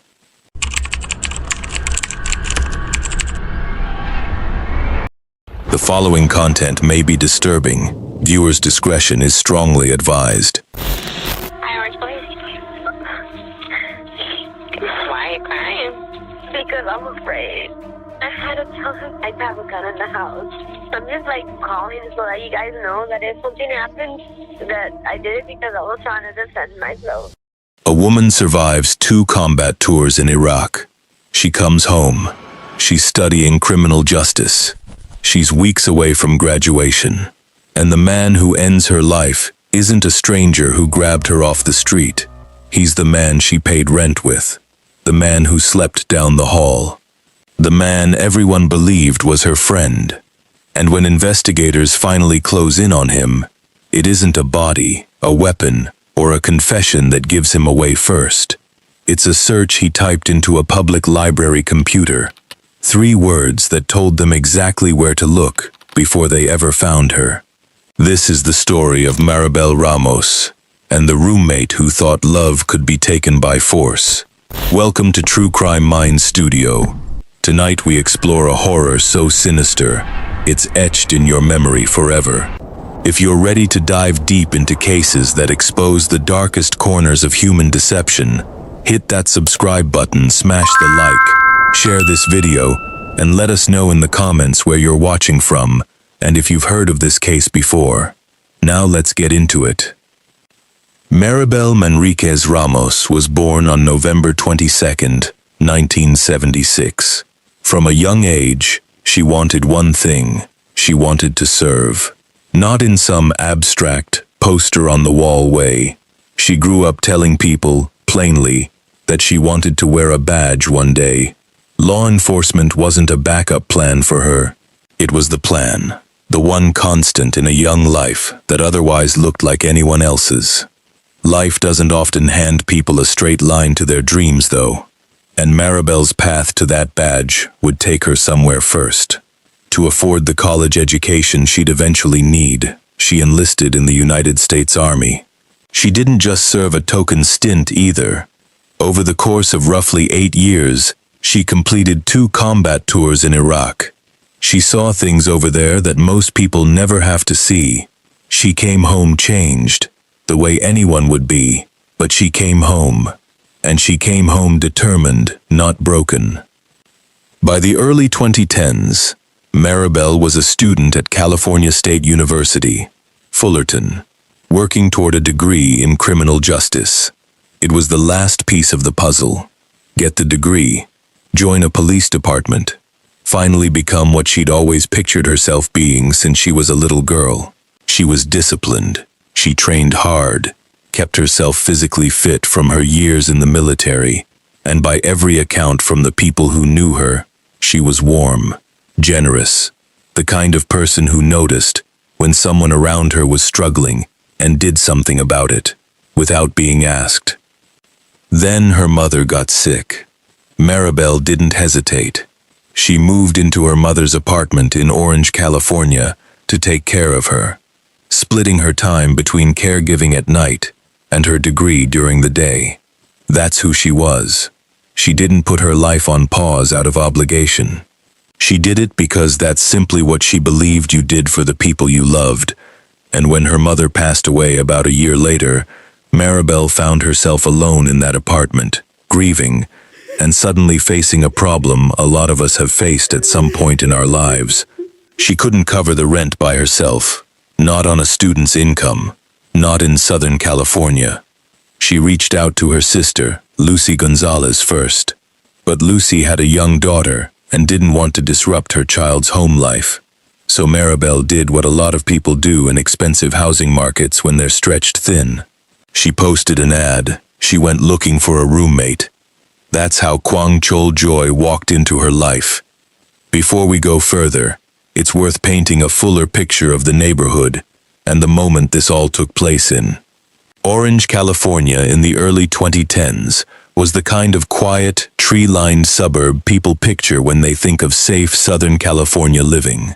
Good schools nearby, a manageable commute to Fullerton, the sort of place where roommate situations like Maribel's were common, and, most of the time, completely uneventful. Nobody in that neighborhood, nobody in that apartment complex, had any reason to believe that behind one particular door, something was quietly curdling. Kwang Chol Joy, who mostly went by KC, responded to Maribel's Craigslist post. He described himself, in his own words, as a Korean, single, professional male. On paper, nothing about that sentence should set off alarm bells, and it didn't. Maribel needed someone to split the rent with. KC seemed calm, respectful, employed, so he moved in. For roughly a year and a half, the arrangement seemed to work. They shared the apartment in Orange, they were cordial, and from the outside, it looked like a completely unremarkable roommate situation. 2 adults, splitting a lease in a pricey part of California. Nothing more. Neighbors saw nothing alarming. Friends who visited saw nothing alarming. That's often the most unsettling part of stories like this one. There was no obvious red flag flapping in the wind for anyone passing by to notice. But underneath that surface, something else was happening. KC Joy was falling for her. Not in a healthy, maybe I'll ask her out sometime kind of way. Investigators would later describe it as an obsession. He didn't just want to date Maribel. He believed, in his own mind, that she was the love of his life, a phrase that would later come up again and again as people tried to make sense of what he did. And here's where it gets genuinely unsettling. KC didn't just sit quietly with those feelings. He acted on them, but not in a way you'd expect from someone hoping to actually build a relationship the normal way. He got cosmetic surgery, reportedly hoping to make himself more physically appealing to her. He paid to take her on a cruise. He was, by every account, trying to buy or engineer his way into being seen as her partner, skipping past the part where she actually had to want that too. Maribel didn't feel the same way, and whether she said that outright or simply never reciprocated, Casey's behavior around her started to shift into something with an edge to it. His own sister would later reveal that Casey had a documented history of anger problems, serious enough that she herself had once filed a restraining order against her own brother, years before he ever met Maribel. So the picture starts coming together long before anything happened to her. A woman who survived a war zone, living quietly alongside a man nursing a silent obsession and a temper he'd already shown to his own family. It's tempting, looking back, to wonder whether Maribel ever picked up on any of this before it was too late. Roommates, especially ones who've shared a home for a year and a half, tend to develop a kind of low-level radar for each other's moods, and it's hard to imagine she felt nothing at all during that stretch of time. But there's a difference between sensing that something is off and having any real reason to believe it could escalate to violence. Most people, reasonably, give the benefit of the doubt to someone they've lived beside without incident for that long. That's not a flaw in Maribel's judgment. It's simply how ordinary trust works. And it's exactly the kind of ordinary trust that predators like Casey Joy learn, consciously or not, to exploit. And then came the money problem. By the spring of 2013, Casey Joy had stopped paying his share of the rent. For Maribel, someone who'd been financially responsible enough to work, serve in the military, and finish a degree while caring for a dying parent, this wasn't something she was going to just let slide. She confronted him about it directly. On May 2nd, 2013, the two of them got into an argument over the unpaid rent. Maribel told him it was time to move out. She wanted her space back, and she wanted a roommate who could actually hold up their end of the lease, something she'd more than earned the right to ask for. For most people, that's an uncomfortable but completely normal conversation. Roommates fall out over money constantly, all over the world, every single day, and nobody ends up dead over it. But for Casey Joy, this wasn't just about an apartment. This was, in his mind, the end of his access to her. The end of a fantasy he'd built where the two of them were somehow on a path toward being together. A fantasy that existed almost entirely in his own head. There was something else too. In the lead-up to this, Maribel had reportedly made a 911 call, distressed, saying she was afraid. Afraid enough that a trained combat veteran felt the need to put it on record with police, and the timing lines up in a way that's hard to ignore. I was why are you crying? Because I'm afraid. I had to tell him I have a gun in the house. I'm just calling so that you guys know that if something happens, that I did it because I was trying to defend myself. Then, on the evening of May 2nd, Casey Joy became the last known person to see Maribel Ramos alive. And here's the thing that's going to make your skin crawl. What Casey did next wasn't panic. It wasn't hiding. For the next 2 weeks, he did something far colder. He looked her family in the eye, at vigils, at search parties, and lied to their faces. Stick around, because the way this case finally cracked open is one of the strangest breaks in modern true crime history. Maribel had a weekly ritual. Every week, without fail, she played in a softball game with friends. It was one of those small, steady things in her life, the kind of routine that tells the people around you everything is normal.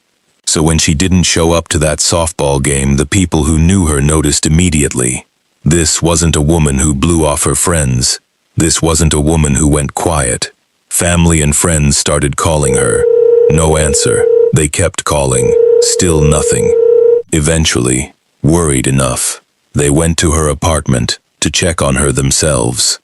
She wasn't there. And here's the detail that made everyone's stomach drop. Her car was still in the garage. Maribel Ramos didn't drive off somewhere. She didn't take a trip. Wherever she'd gone, she hadn't taken her own vehicle to get there. Her family reported her missing, and investigators began digging into her last known movements almost immediately.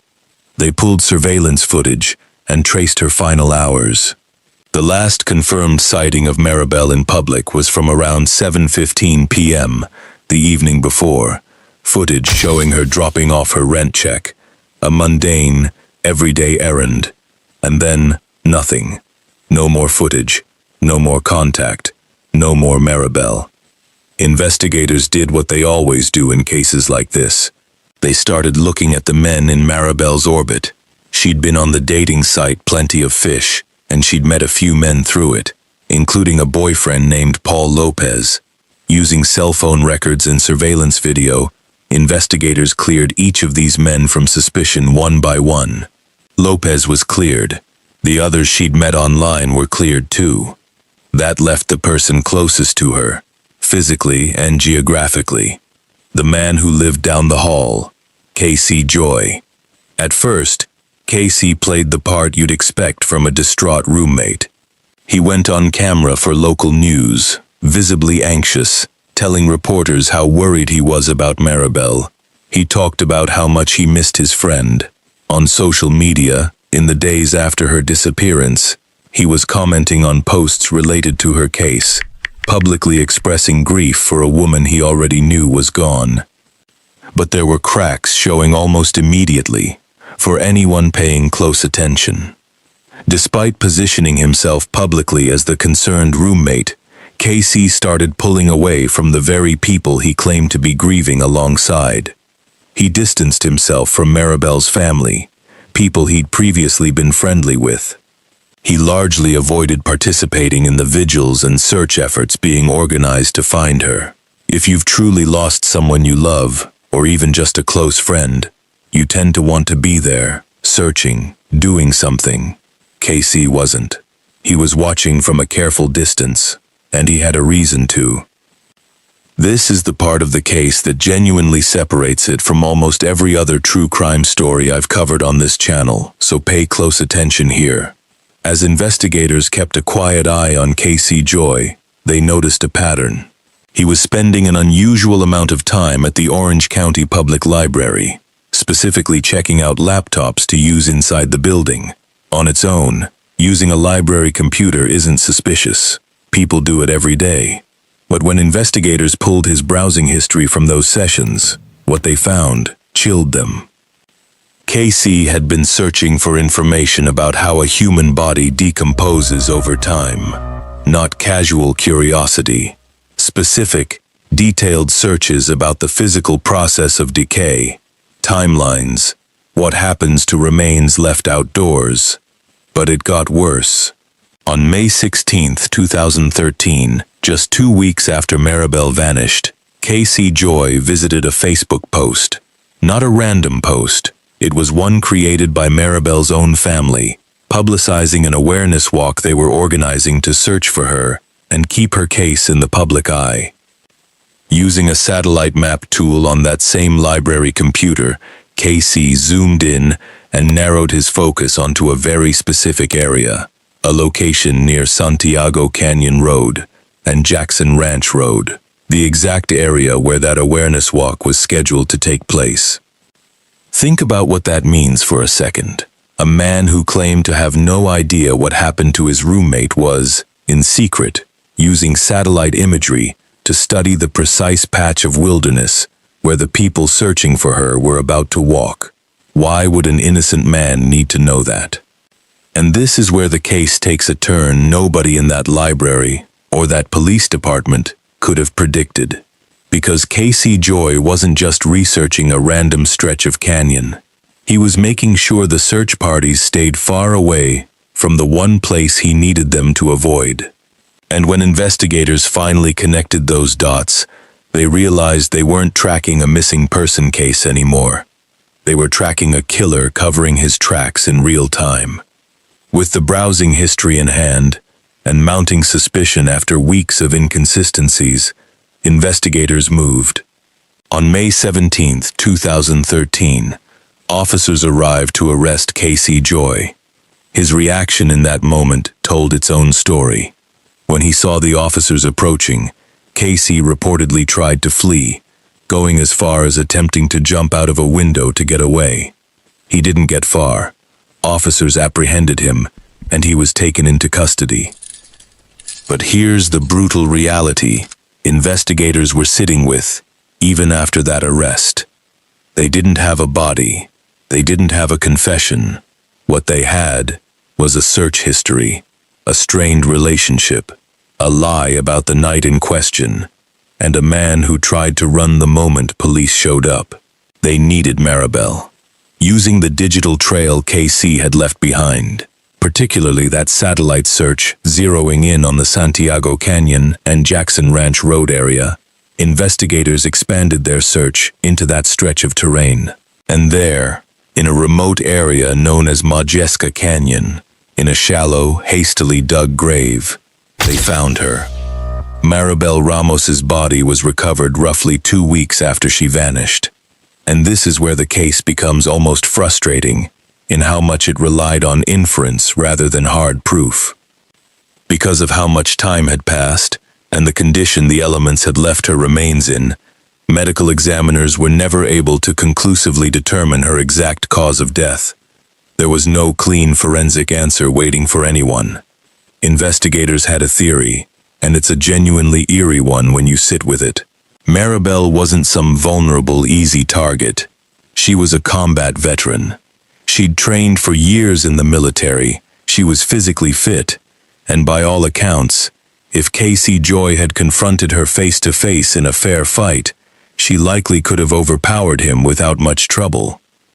So how does a smaller, untrained man overpower a trained soldier? He doesn't confront her at all. Investigators came to believe that Casey must have ambushed Maribel, most likely sneaking into her room while she was asleep, and smothering her before she ever had the chance to defend herself. It wasn't a fight. It was an execution carried out against someone who never saw it coming, specifically because seeing it coming would have meant he'd lose. While detectives were quietly building their case against Casey Joy, Maribel's family wasn't sitting back waiting for updates. They organized their own search efforts, put up flyers across Orange County, posted appeals on social media, and went on local television again and again, pleading for anyone with information to come forward. That awareness walk Casey had studied on satellite maps wasn't some abstract detail in an evidence file. It was Maribel's own family, walking through brush and canyon trails on their own time, refusing to give up on finding her. It's worth pausing on that, because it's easy to skip past the sheer exhaustion of what a family goes through during those 2 weeks. Every day without an answer, hope curdling slowly into dread. Flyers taped to telephone poles, calls to hospitals, calls to friends they hadn't spoken to in years, just in case Maribel had reached out to someone, anyone, they hadn't thought of. And the entire time, the man who knew exactly where she was, sat in the same apartment, walked past those same flyers, and told reporters how worried he was. Search efforts like this rarely make it into the final cut of a documentary in full, but they matter enormously to how a case actually gets solved. Community searches generate tips. They generate sightings, however unreliable some of them turn out to be. They keep pressure on local media to keep covering a story that might otherwise fade from the news cycle within days. And in Maribel's case, that sustained public attention is very likely part of why Casey Joy felt the pressure to keep monitoring the investigation as closely as he did, which is exactly what led him back to that library computer in the first place. In a strange, indirect way, the family's refusal to stop searching may have been part of what pushed him toward the mistake that ultimately convicted him. Now here's what almost nobody around Maribel saw coming, until it was far too late. The danger in her life wasn't hiding in some dark alley or waiting behind a stranger's mask. It was already sitting across the kitchen table from her every single morning. And what happened next reveals exactly how long a warning sign can sit in plain sight before anyone acts on it. Go back to that 911 call. A woman, trained for combat, someone who had faced down genuinely life-threatening situations overseas and survived, called police because she was afraid enough to want it on record.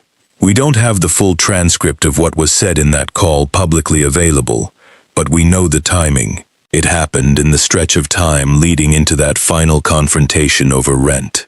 A woman who does not scare easily was scared, and it lines up with everything that would later come out about who Casey Joy really was underneath the professional male description on that Craigslist ad. His own sister had already lived through his temper firsthand, serious enough that she felt the need to legally protect herself from her own brother with a restraining order. That's not a minor detail.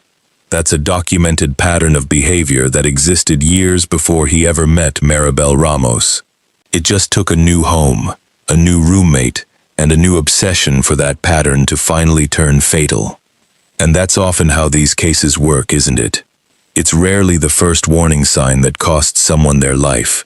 It's the 5th, the 10th, the one that everyone assumes is just another blow-up, another argument, another thing that'll blow over, right up until it doesn't. Maribel had her whole life in front of her. She was weeks from finishing a degree she'd worked years toward, a degree that was supposed to be the final step toward the career she'd wanted since she was a kid. She'd survived a war, and in the end, the danger that took her from her family wasn't overseas. It was in the next room. It's easy in true crime storytelling to let a victim become a footnote in the story of the person who killed them. I try not to do that on this channel, and Maribel Ramos deserves better than being remembered only as the roommate who got murdered. She was, by every account from people who actually knew her, generous almost to a fault. She dropped her own plans to move in and care for her dying mother, splitting her days between finishing her degree and being a caretaker without complaint. When she needed a roommate to make ends meet afterward, it wasn't because she'd mismanaged her life. It was because she'd just spent a year prioritizing someone else's over her own. She served her country for 8 years and did 2 combat tours in a war zone most of us will only ever see through a television screen. She came home and didn't just disappear into civilian life quietly. She kept pushing toward the goal she'd set for herself as a little girl, working in law enforcement. She was, by all accounts, close to finally getting there. She'd even had her hair done for the graduation ceremony she never got to walk in. Friends described her as strong, both physically and in temperament, someone who other people naturally leaned on. That's part of what makes the ambush theory investigators developed so quietly devastating. The only way Casey Joy could have overpowered a woman like that was by making sure she never got the chance to fight back at all. He didn't defeat her. He waited until she was defenseless and took the choice away from her entirely. There's a version of this story where Maribel gets to walk across that graduation stage in the spring of 2013, degree in hand, and starts putting applications in at police departments across Orange County. There's a version where she becomes exactly what she told people as a kid she wanted to be. A woman in uniform, standing on the other side of the exact kind of investigation that would eventually be built around her own disappearance. That version of her story never got to happen, and it's worth sitting with the size of that loss for a moment rather than rushing past it toward the investigation. Her family has described her, in the years since, as the glue that held people together, the one who showed up, the one who didn't wait to be asked before helping. It's a portrait that makes the entire case feel even more senseless, because everything about who she was suggests a woman who would have made an excellent officer, and an even better example for anyone who ever doubted what a person could rebuild after 2 combat tours and a parent's death in the same handful of years. If there's one thing this case should leave you thinking about, it's this: how many professional males and friendly roommates out there are hiding the exact same thing Casey Joy was hiding right up until the moment it's too late for someone to notice. In the years since her death, Maribel Ramos's case has been revisited again and again by true crime media, and for good reason. It's become a fixture on shows like Dateline NBC, which originally covered her disappearance in an episode called Mystery in Orange County, and later revisited the case as part of a retrospective special years afterward, because, according to the correspondent who covered it, the way this case was ultimately cracked was something he'd genuinely never seen before or since in over 2 decades of reporting on true crime. The case has also appeared on Investigation Discovery's Web of Lies and was featured in Netflix's Worst Roommate Ever series, which specifically explores cases where the danger in someone's life came from the person they were sharing a home with. Podcasts have covered it extensively too, using it as a chilling example of just how ordinary a dangerous living situation can look from the outside, right up until it isn't. And that's really the through line of why this case has stuck around in the public consciousness for over a decade now. It isn't a story about a stranger in a dark alley, or a criminal with a long rap sheet.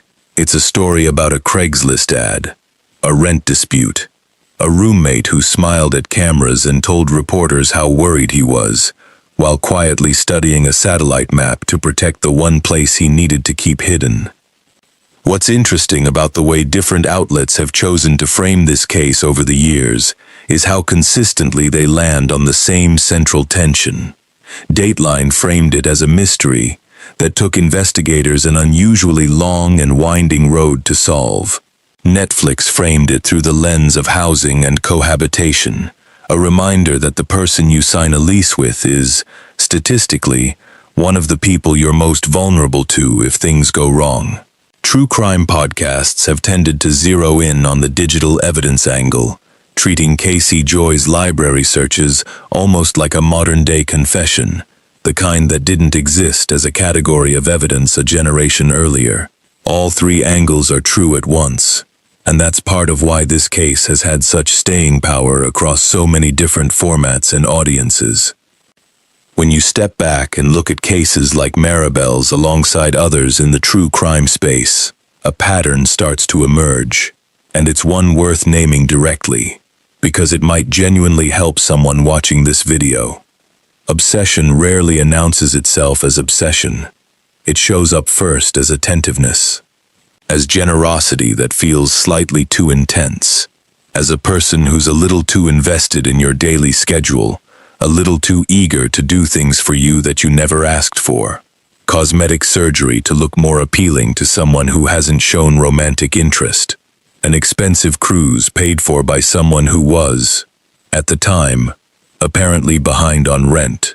These aren't romantic gestures in hindsight. They're control dressed up as generosity. And then, when that control gets threatened, when the object of that obsession tries to create distance, tries to reclaim their own space, that's often the most dangerous moment in the entire relationship. Not the beginning, not the middle, the moment someone tries to leave, or in Maribel's case, the moment she tried to make someone else leave her space. It's why victim advocates so often say, the period around a breakup, an eviction, a separation, is statistically one of the most dangerous windows in an obsessive dynamic. Maribel wasn't in a romantic relationship with Casey Joy. She never gave him that. But in his mind, apparently, that didn't matter. The rejection was still a rejection, and the consequences were still fatal. It's also worth naming how easily this kind of dynamic hides inside completely mundane arrangements. Nobody moving into a roommate situation runs a background check that would have flagged Casey Joy as dangerous. There was no prior murder charge, no public record of violence toward a stranger, nothing that would have shown up if Maribel had, for whatever reason, decided to Google his name before signing a lease with him. The only person who truly knew what he was capable of was his own sister, and that information lived inside a private family history, not a public database. That's part of what makes cases like this one so difficult to prevent from the outside. The warning signs existed. They just weren't visible to the one person who needed to see them most. And that irony is really the whole story, isn't it? A man obsessed with controlling every outcome, right down to zooming in on a map to steer searchers away from a grave. And it was that exact same need for control that ended up handing investigators the proof they needed. What makes this case such a frequently cited example in law enforcement discussions isn't just the tragedy of it, it's the method. Detective work in the 21st century increasingly runs through digital trails rather than physical ones. A man who was careful enough to leave no forensic evidence at a burial site still couldn't resist the pull of researching what he'd done and confirming where the search efforts were headed. That's a recurring theme investigators have flagged across dozens of unrelated cases over the last decade. Killers today are often more careful about physical evidence than any generation before them, thanks in part to how much true crime media itself has educated the public on forensics. But that same digital world that makes it easier to hide a body has made it almost impossible to hide curiosity. Search histories, GPS pings, social media activity in the days and weeks after a disappearance. It's a trail that, unlike footprints in soil, doesn't wash away in the rain.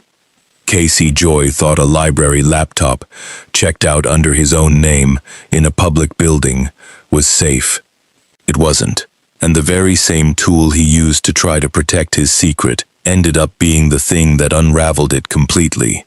There's a broader lesson in there for anyone paying attention, and it's one that's only becoming more relevant as time goes on.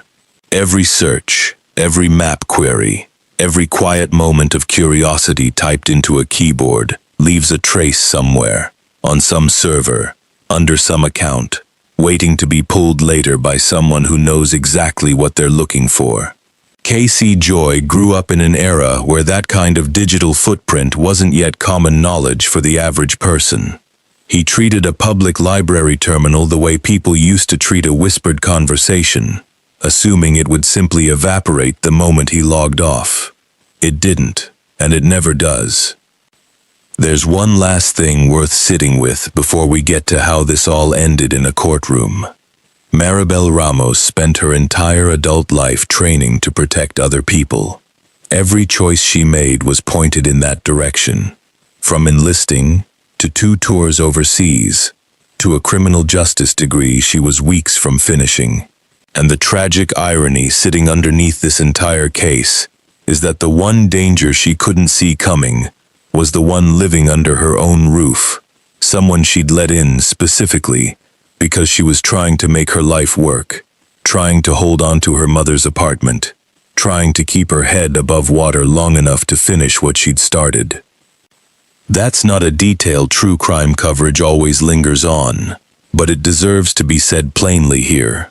Maribel didn't die because she was careless, or naive, or made some obvious mistake that a viewer at home could point to and say, "Well, I'd never do that." She died because she extended an ordinary amount of trust to someone answering an ordinary ad, and that person turned out to be carrying something far darker than anyone could have reasonably anticipated. Keep that in mind as we close this one out, because what happens in the courtroom doesn't undo any of it. It just answers the one question her family had left. Casey Joy's trial began in July 2014. The case against him was built almost entirely on that digital trail, rather than physical evidence, and the jury clearly felt the weight of that gap. On July 29, 2014, he was found not guilty of first-degree murder, but guilty of second-degree murder in Maribel's death. He showed no visible reaction as the verdict was read. At his sentencing that September, he was given 15 years to life, and in that same hearing, he told the room he'd cared for Maribel more than anyone else ever had, a claim her sister Lucy Gonzalez called disgusting, given what he'd just been convicted of. His conviction was challenged on appeal twice, in 2016 and again in 2020, and both times, the courts let the verdict stand. Maribel Ramos was buried, finally, with the dignity her family had been fighting for, since the moment she failed to show up to that softball game. Her killer sits behind bars today, convicted, not because of what he did to hide her, but because of what he couldn't stop himself from searching for afterward. It's a case that reminds you justice doesn't always come wrapped in a clean confession or an open and shut piece of forensic evidence. Sometimes it comes down to a documented history of obsession, a family that refused to stop looking, and a digital trail a killer never thought anyone would think to check. If you want to see more cases like this one, breakdowns of investigations where the smallest overlooked detail ended up cracking the entire thing wide open, let me know in the comments which case you want covered next. And as always, if you made it this far, thank you for watching, and thank you for remembering her name. Until next time, stay safe out there.